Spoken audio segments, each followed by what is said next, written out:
Allahumma salli ala sayyidina Muhammad wa ala alihi wa sahbihi wa baraka wa sallam. Ahli keluarga baginda dan para sahabat, para tabi'in, tabi'in, dan doa berpanjangan buat umat Islam yang berada di Syria, di Palestin, di Lubnan, di Yaman, di Sudan, di Afrika, di seluruh dunia, agar Allah Ta'ala berikan kekuatan dan kemenangan. Dan kita juga berdoa kepada Allah Ta'ala agar kita semua diberikan kekuatan untuk menempuh ujian kehidupan. Sama ada kita diuji dengan susah, dengan sakit, dengan sedih, dengan perit, dengan kecewa. Kita minta kekuatan daripada Allah untuk mengatasi ujian itu, dan juga mengatasi ataupun mampu menzahirkan ketaatan semampu mungkin menjelang bulan Ramadan yang kurang lebih 3 minggu sahaja lagi. Bila kita tahu syurga itu mahal, maka benda mahal kita bayar. Ada yang kena bom, ada yang kena perang, ada yang kena tembak untuk memiliki syurga Allah Ta'ala. Kita tidak. Mungkin kita tidak berkesempatan untuk ditembak, diancam, bunuh. Tidak. Tapi syurga itu perlu dibayar harganya. Maka Allah datangkan bulan Sya'ban, bulan Ramadan, untuk kita bermujahadah dalam konteks meningkatkan ibadah. Ya, kita pergi ke destinasi yang sama. Perjalanannya itu perlu dibayar dengan mujahadah. Maka tingkatkan kualiti dan kuantiti ibadah kita semua, tuan-tuan dan puan, untuk mendapat syurga yang didambakan. Dan kalau bulan Rejab kita bicarakan berkenaan dengan Isra' wal Mi'raj, dalam bulan Sya'ban kita ada nisfu Sya'ban. Bulan Rejab cerita berkenaan dengan merawat hati yang sedih. Maka Allah perjalankan Nabi pada malam itu berdampingan dengan Jibril, jumpa Nabi-Nabi yang lain, dapat pensyariatan solat. Maknanya hati yang sedih ini perlu dirawat dengan berjalan daripada masjid ke masjid. Mesti berjalan ke masjid, mesti berpaksikan masjid kalau nak rawat hati. Kemudian berdampingan dengan orang-orang alim, tok-tok guru. Karakter itu digambarkan dengan karakter Jibril, berdampingan dengan orang baik. Kemudian menjaga salat. Hati yang sedih perlu dirawat dengan salat. Masuk pula bulan Sya'ban, nisfu Sya'ban pula, kata Nabi SAW, Allah Ta'ala mengampunkan dosa hamba-hambanya pada malam itu, kecuali 2 golongan. Dua golongan ni tak dapat pengampunan. Al-musyrik, orang yang syirik, dan al-musyahin, orang yang menyimpan dendam. Jadi jangan menyimpan dendam. Orang yang menyimpan dendam ni adalah orang yang memakan racun lalu mengharapkan orang lain yang mati. Dia yang makan racun, dia yang mati. Orang yang dia dendam itu proceed dengan kehidupan dia, move on, next step, next level. Kita stuck dekat level lama sebab kita hidup dengan sejarah silam, dengan dendam yang tak sudah. Lepaskan dan move on. Hidup ni perlu melepaskan. Hidup ni kita diajar untuk melepaskan. Seperti mana melepaskan nafas. Kita tarik, lepas, baru jalan. Tarik lagi, lepas, baru jalan. Kalau kita tarik nafas tak lepas-lepas, kita pun mati.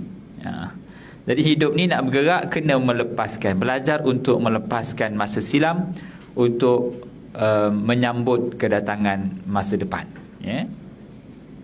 Maka bulan Sya'ban juga perihal berkenaan dengan hati, iaitu memaafkan orang. Barulah hati ni kita bawa masuk dalam bulan Ramadan. Kita beribadah dengan kekuatan daripada Allah, yang Allah ilhamkan dalam hati orang beriman. Fa'alhamaha fujuraha wa taqwaha. Allah ilhamkan ketakwaan dan kefasikan. Allah ilhamkan dua-dua. Nak pergi syurga pun Allah ilhamkan, nak pergi neraka pun Allah ilhamkan. Tapi di saat kita buat keputusan itu, kita minta agar keputusan itu dipandu. Hari-hari kita buat keputusan, tuan-tuan. Every day is a life making decision. Hari ini, hari-hari kita buat keputusan. Nak makan ke, nak diet ke, nak tidur ke, nak pergi kuliah Zuhur ke, nak pergi kerja ke, nak mengular ke. Jadi semua itu kita buat keputusan. Kita minta pada Allah, setiap kali kita buat keputusan, dipandu hati ini untuk mendekatkan diri kepada syurga Allah Subhanahu Wa Taala. Kerana ada orang yang dapat peluang buat taat tapi dia tak mampu buat taat. Allah Ta'ala matikan hatinya untuk buat ketaatan, itu lagi takut. Orang dengar azan, ramai dengar azan, tapi tak ramai yang turn up pergi masjid. Sikit yang pergi masjid, tak semuanya yang ikhlas pula. Jadi ditapis. Jadi minta pada Allah Ta'ala, bila peluang untuk taat itu hadir, hati kita mudah untuk bangkit dan taat. Di saat kita melakukan ketaatan, diberikan keikhlasan. Keikhlasan. Kerana iblis tak pernah akan tarik, akan kibar bendera putih kat kita, tidak. Dia akan goda ikut kita punya level. Daripada buat dosa besar, kepada konsisten istiqamah buat dosa kecil, kepada buat benda ibadah tapi tak ada prioriti, kepada buat benda wajib tapi kurang ikhlas. Sikit dia akan pastikan kita berada di persimpangan neraka. Kalau orang tu syirik, that's it, lepas. Dia dah kira selesai dah tu. Kalau tak boleh syirik, dia akan pastikan kita buat dosa besar. Kalau kita ni jenis tak buat dosa besar, dia pastikan kita buat dosa kecil berterusan. Dosa kecil kita tak buat juga, kita buat benda sunat. Dia suruh kita buat benda sunat sampai tak buat benda wajib. Sunat je dia buat, wajib tak buat. Kalau kita boleh prioritikan benda wajib, benda sunat kita buat kemudian, wajib dulu, dia akan pastikan hilangnya ikhlas. Itu perlawanan dengan iblis tak pernah terhenti. Jadi mari sama-sama kita kuatkan iman dan amal, duduk dalam jamaah, dalam kumpulan manusia yang selalu ingat pada Allah. Rapatkan diri ke masjid, kita selalu berada di masjid, insya-Allah.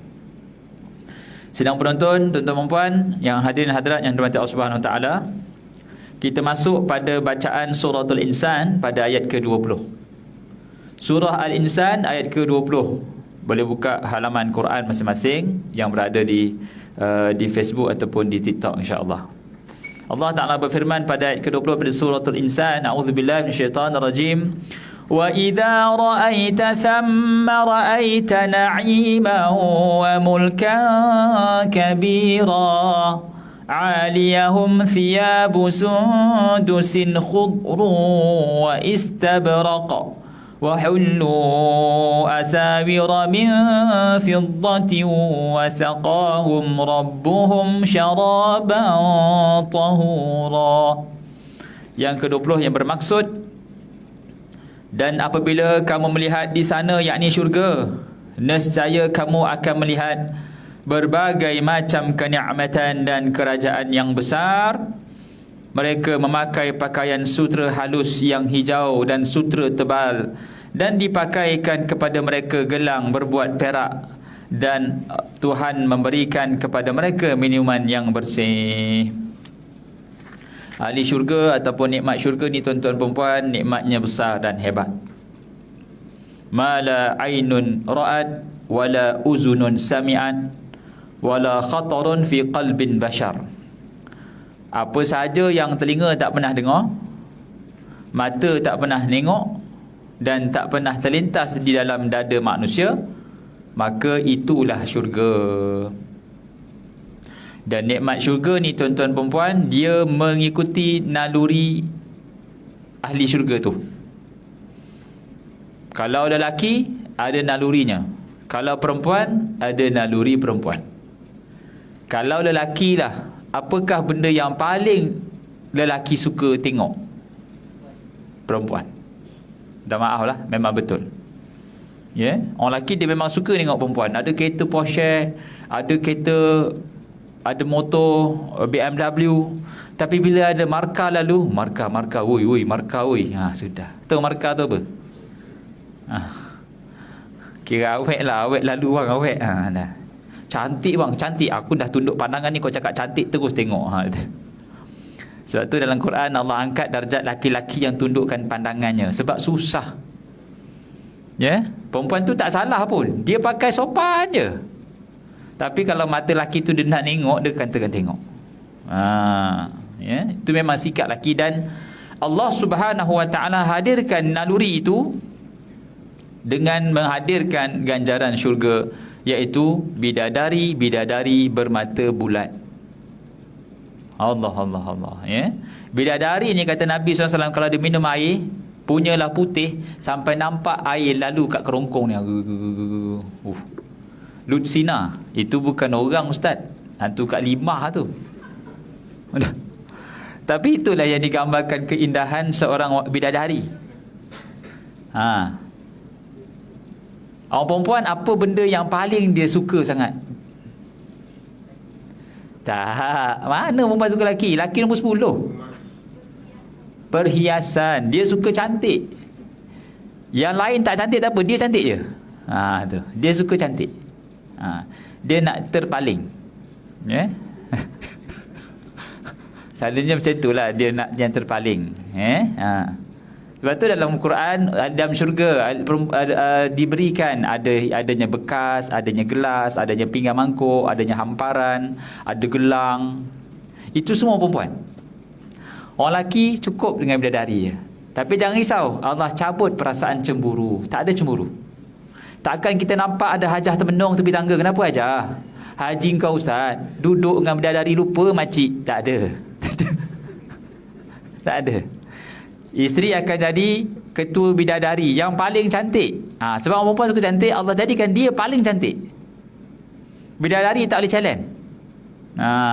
Kalau bidadari itu dah cantik, ahli syurga di kalangan wanita semuanya cantik-cantik belaka. Kalau isteri itu, dia jadi panglima pula dah, penghulu segala bidadari. Cantik sangat. Ya, tapi dengan syarat masuk syurga dah dulu. Ya, nak jadi cantik tu jawapannya syurga dulu. Jadi subhanallah, apa sahaja yang digambarkan di dalam Al-Quran sifat syurga, ada sungai arak, ada sungai susu, ada sungai madu, ada buah anggur, buah kurma, buah delima, itu semua gambaran secara manusiawi. Kita tak boleh nak gambarkan pisang di dunia dengan pisang syurga sama, tak boleh. Kita tak akan boleh bayangkan buah delima dunia dengan buah delima akhirat di syurga, tak sama. Tak akan sama. Kalau at the moment kita boleh bayangkan, terus tertolak, itu semua bukan syurga. Ya. Dan saya ra'aita na'iman wa mulkan kabira, kamu akan melihat berbagai macam kenikmatan dan kerajaan yang besar milik Allah yang sangat agung, kekuasaannya sangat megah. Orang yang tak akhir, kata Nabi SAW, yang masuk syurga, orang yang besar sebesar zarah kalimah la ilaha illallah dalam hatinya, dia tetap akan masuk syurga. Dan orang yang tak akhir keluar daripada neraka setelah dibakar, dia akan disucikan oleh Allah Ta'ala dengan dimandikan dalam sungai syurga, dihilangkan kotoran-kotoran dan dihilangkan tanda ahli neraka, lalu dimasukkan ke dalam syurga. Kata Nabi SAW, disediakan baginya seluas langit dan bumi ruang untuk dia menikmati syurga. Patutnya orang tak akhir ni dapat baki-baki je lah. Tetapi yang baki itu pun seluas langit dan bumi untuk dia menikmati syurga. Luas langit dan bumi. Jadi maknanya kerajaan Allah, iaitu syurga, sebahagian dari kerajaan Allah ni besar. Terlalu besar yang tak boleh nak digambarkan. Jadi cuma kita hanya perlu tanam impian untuk masuk syurga secepat mungkin. Baik. Aliyahum thiyabu sundusin, ayat ke-21, mereka memakai pakaian sutera halus yang hijau dan sutera tebal, dan dipakaikan kepada mereka gelang berbuat daripada perak, dan Tuhan memberikan pada mereka minuman yang bersih. Dalam syurga ada pakaian ahli syurga, sutera nipis, sutera tebal. Lelaki tak boleh pakai sutera. Pakai sutera tak boleh baju. Pakai sutera kat tai tak boleh. Duduk atas sutera sebagai hamparan pun tak boleh. Kalau kita beli tie, kena tengok 100% silk ataupun tidak. Kena perhati tu. Sebab kebanyakan tie-tie korporat dia buat silk. Pernah sekali tu ustaz tegur ustaz punya company lama lah. Company tu ustaz baru masuk, jadi ustaz buat review sikit dia punya company. Dia tengok tie tu 100% silk. Jadi ustaz kata tolong tukar ni tak boleh. Jadi diorang bukanlah terpaksa, diorang kena ikut lah, kena ikut sebab mereka dah buat salah pakai 100% silk. Baju batik tak boleh, kecuali campuran. Ulama bahas kalau dicampur sutera dengan kain cotton biasa ataupun campuran bukan silk. Jadi bergantung pada mana yang banyak. Kalau dominannya kain sutera, maka tak boleh. Mesti kain biasa yang melebihi daripada kain sutera. Ataupun kain sutera hanya untuk menampal saja, koyak kita tampal dengan sutera, boleh. Ataupun kalaulah dia sakit, dia hanya boleh pakai kain sutera je, kata doktor. Doktor kata pakcik sakit kulit dia melampau sangat, kena eczema. Jadi pakcik hanya boleh pakai kain sutera je, kalau tidak nanti gatal-gatal. Okey, doktor sahkan kena pakai kain sutera saja, boleh. Bagi orang perempuan tak ada masalah, perempuan boleh pakai kain sutera, lelaki tak boleh. Habis tu ustaz, isteri saya pakai kain sutera, saya dukung dia ustaz, boleh tak? Boleh lah, kita bukan dukung kain sutera, kita dukung orang. Sebab duduk atas kain sutera tak boleh. Maksudnya kursi ni sutera, kita duduk, tu jadi hukum fiqahnya tak boleh, sebab kita menggunakan dia. Cuma kalau pakaian isteri kita yang pakai kain sutera, kita peluk dia, tak boleh lah, kita peluk orang, bukan peluk sutera. Tapi dengan syarat isteri sendirilah, dengan bini orang pula memang meletup satu bangunan tu. Baik. Bagi lelaki tak boleh pakai sutera, tak boleh pakai emas. Termasuk juga emas yang dicuba-cuba pakai. Kita pergi kedai cincin, mak kita kata kau tolong belikan cincin jap. Cincin untuk mak. Saiz apa mak? Alang kau rasa-rasa jari kau muat, jari mak muat lah. Jari mak tahu, bukan jari tunang kau. Kita pun test. Test tu tak boleh. Kita main test je. Cantik juga tangan aku pakai emas je. Tak boleh. Apa saja yang haram ketika dibuat secara betul-betul, main-main tak boleh. Boleh faham Sebagaimana zina tak boleh betul-betul, main-main zina pun tak boleh. Minum arak betul-betul tak boleh, main-main minum arak pun tak boleh. Bobak mabuk, minum air kosong bobak mabuk, tak boleh, dosa. Termasuklah pakai sarung cincin yang emas, walaupun hanya nak test saiz tak boleh, haram. Ni fiqah lah, kena betul-betul. Sekarang ni orang pakai emas nak tunjukkan dia memang hebat sangat lah pakai emas. Kalau dia pakai yang bukan emas ustaz, emas tiruan. Kalau dia pakai emas tiruan tapi orang boleh nampak seperti emas pun tak boleh. Susah lah ustaz, macam mana? Dia bukan susah, dia kira hukum lah. Dia kira hukum. Habis tu ustaz, baju-baju pengantin yang ada emas-emas tu, tu kena fikir sendirilah. Takkan saya nak jadi orang pula bagi nasihat. Kalau saya bagi nasihat, kena minta persen lah. Sebab dia menyerupai. Itu ialah dia lelaki tak lekat emas, tapi dipakaikan emas tiruan.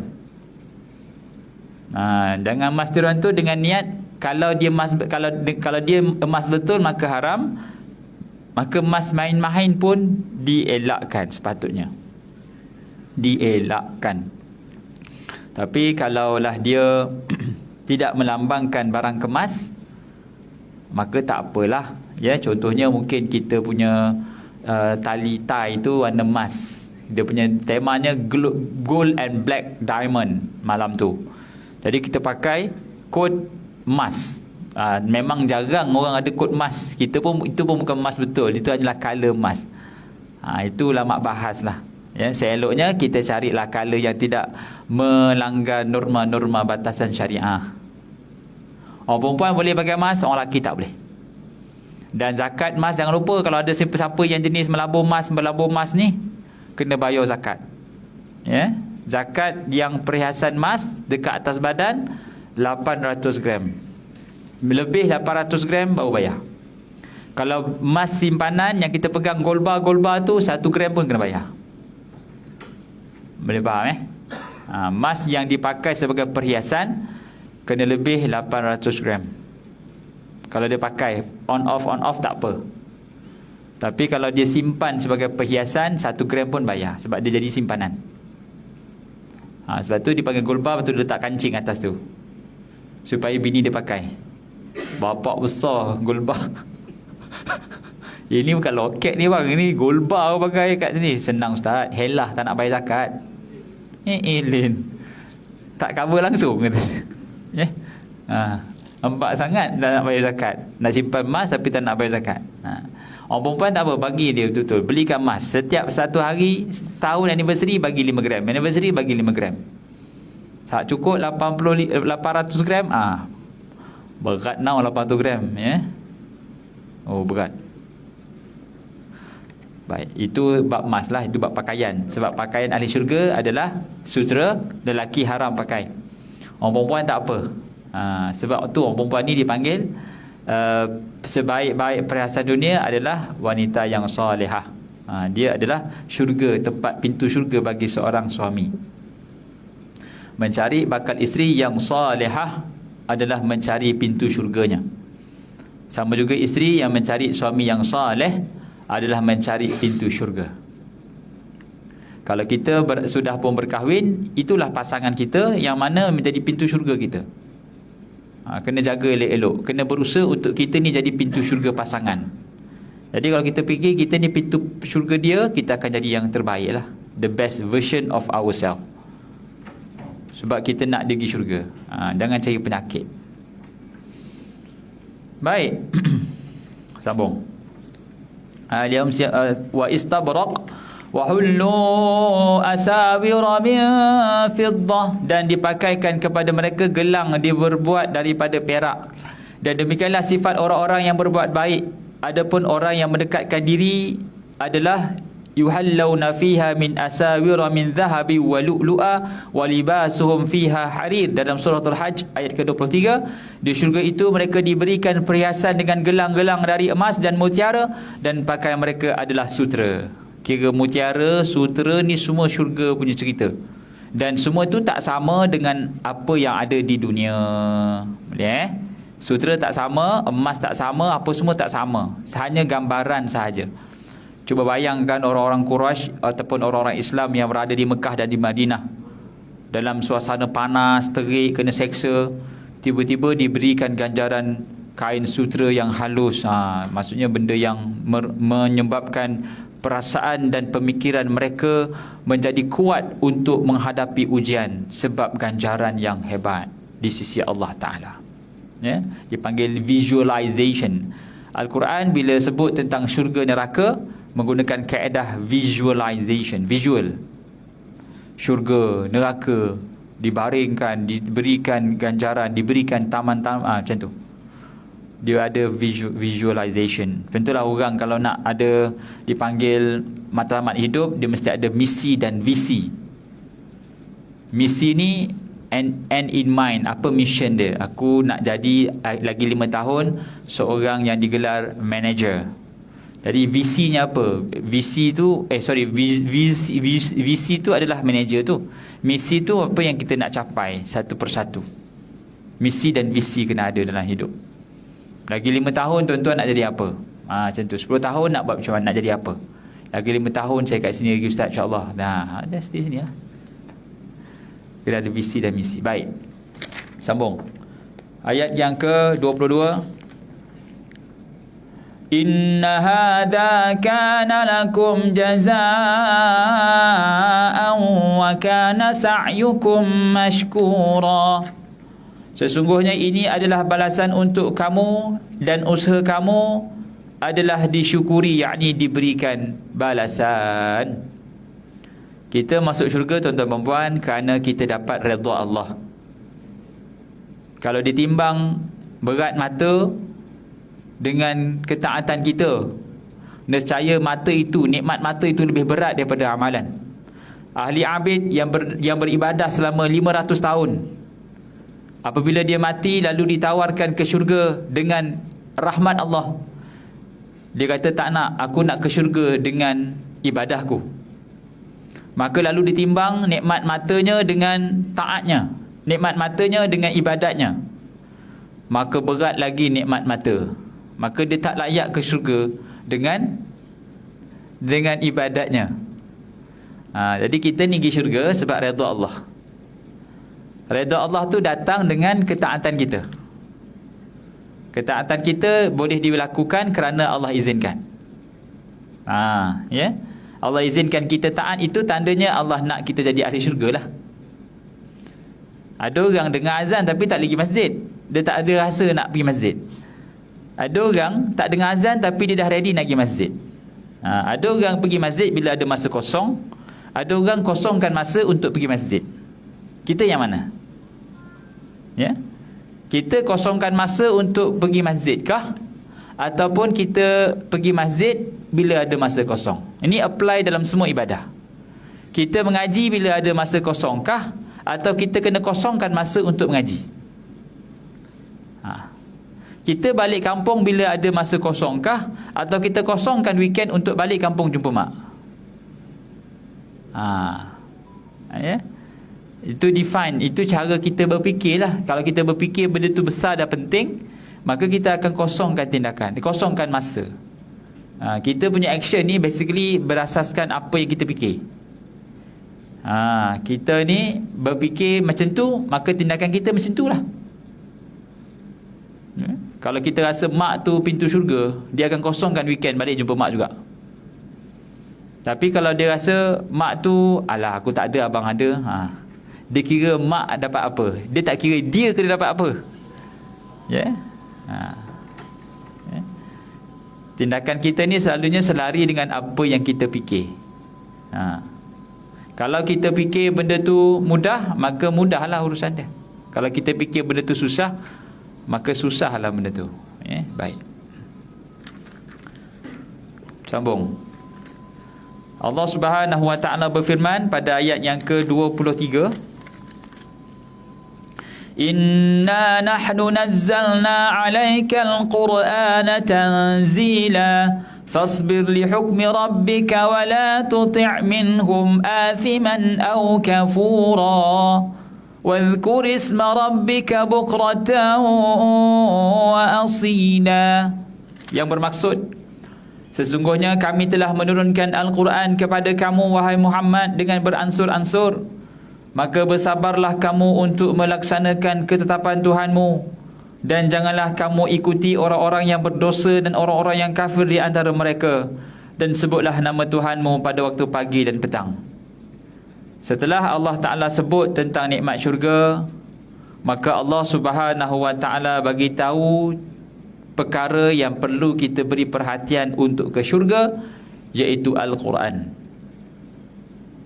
Segala suruhan, tuntutan untuk menjadi hamba Allah yang mendapat keredaannya melalui Quran. Ya, orang yang jauhkan dirinya daripada Quran, maka dia jauh daripada landasan. Orang yang kembali dapatkan dirinya pada Quran, maka dia sepatutnya akan ada terzahir padanya tindakan untuk mencari keredaan Allah.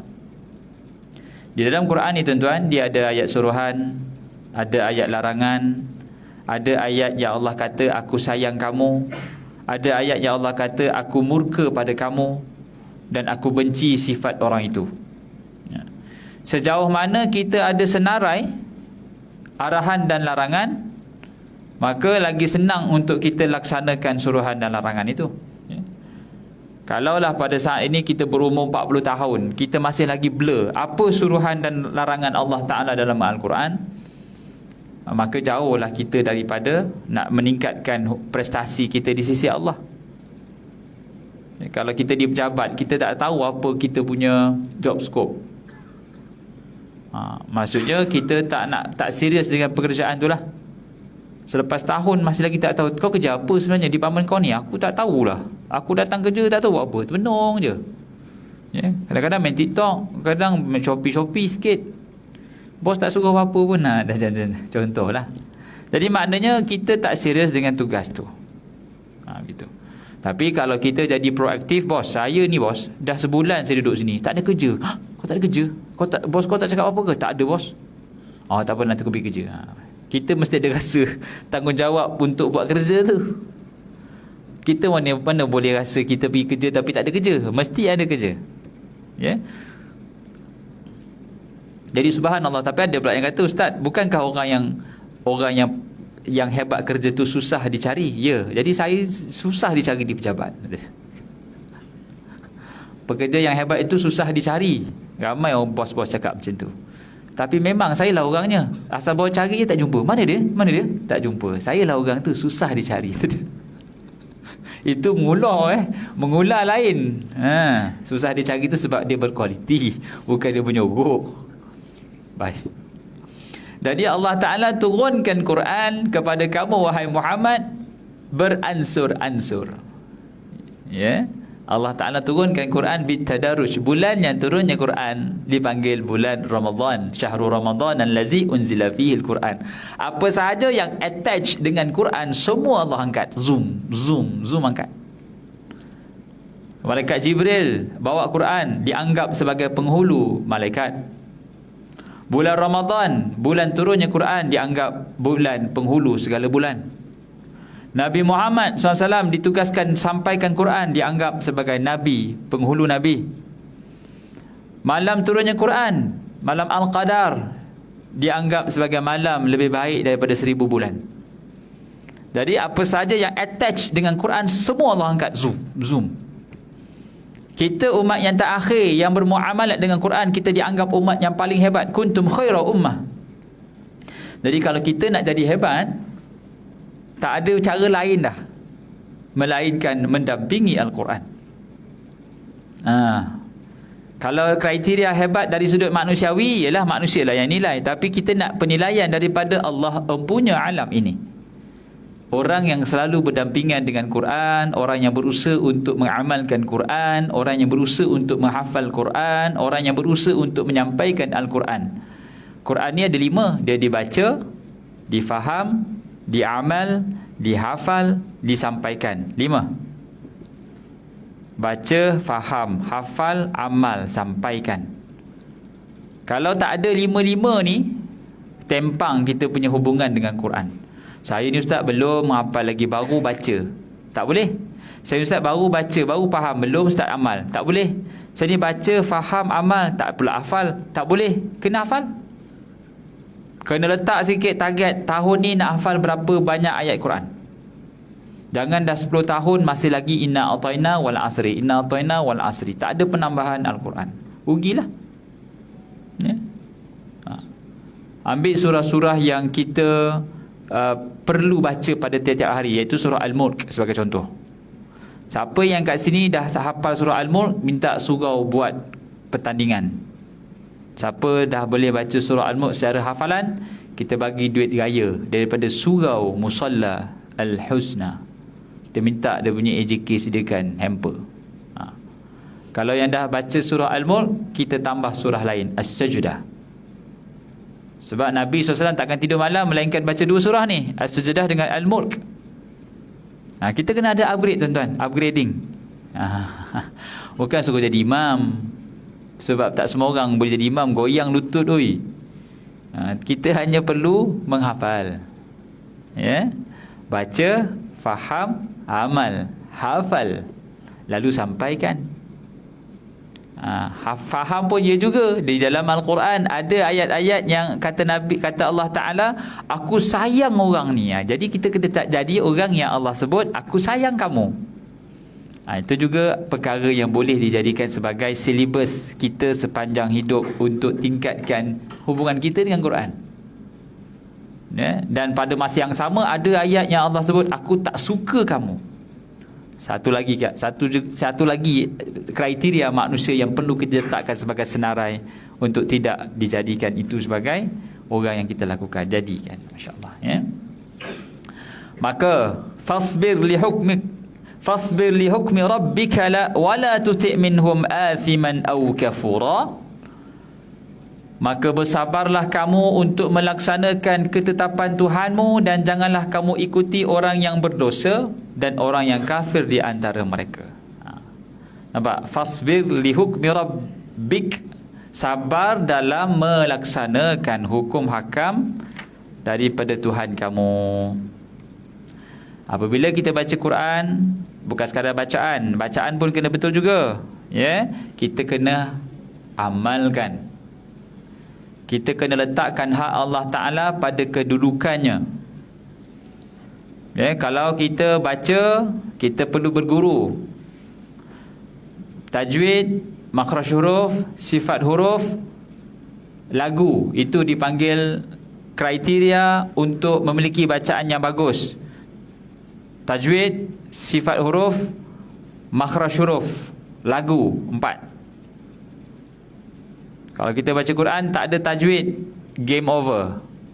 Kalau kita baca Quran tapi tak ada sifat huruf yang betul, salah juga. Baca Quran tak ada makhraj huruf yang betul, salah juga.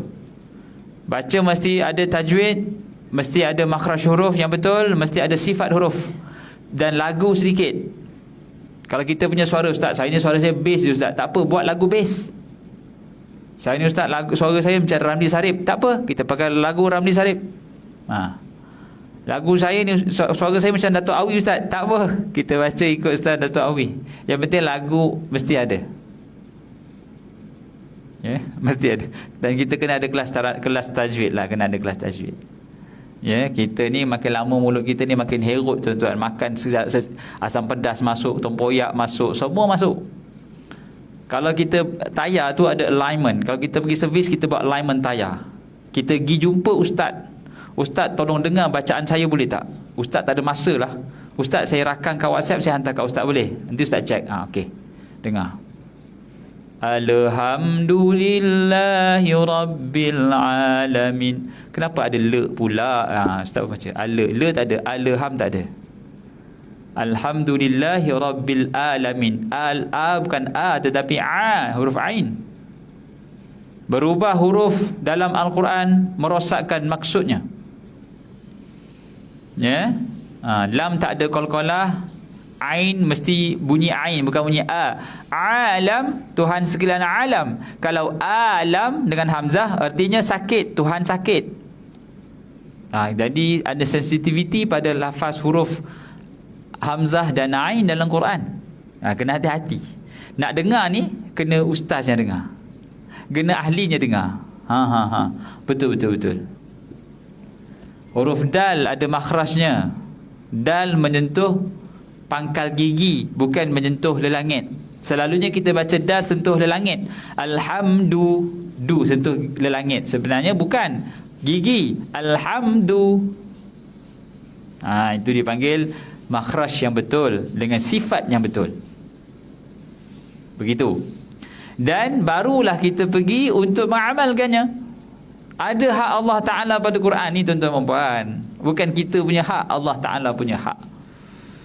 Jadi meletakkan niat, macam mana kita nak pastikan hak-hak Allah Ta'ala ini berada pada kedudukannya, itu adalah tindakan yang sangat terpuji dan tinggi.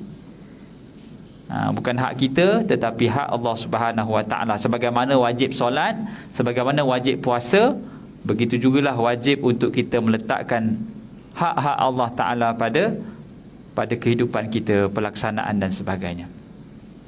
Dan dalam melaksanakan itu semua tuan-tuan dan puan, kita dituntut untuk banyak bersabar. Wasbir li hukmi rabbik. Sabar dalam ketetapan melaksanakan hukum hakam Allah.